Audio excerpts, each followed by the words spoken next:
have seen what happened. I mean, I watched it literally like I was watching a television show. And if you would have seen the speed, the violence, they say that, the speed, the violence, they use that term.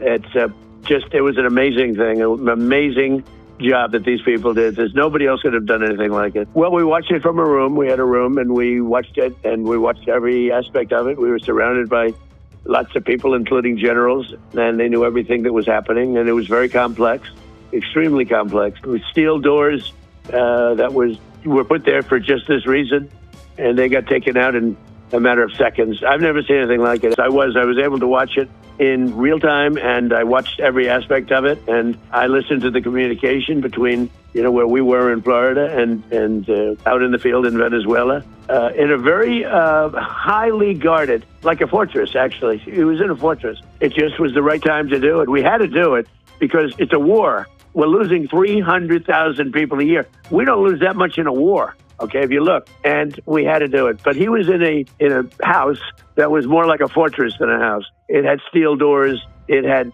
what they call a safety space, where it's, solid steel all around. He didn't get that space closed. He was trying to get into it, but he got bum rushed so fast that he didn't get into that. We were prepared. We had, massive blowtorches and everything else that you need to get through that steel, but we didn't need it. He didn't make it to that area of the house. They were run by essentially a dictatorship or worse. It couldn't have been worse. It was a terrible thing that was taking place in Venezuela. But look, tremendous numbers of people were being killed through drugs. And what they did to our country in sending prisoners and people from mental institutions and drug lords and everything, they sent them by the hundreds of thousands of people into our country.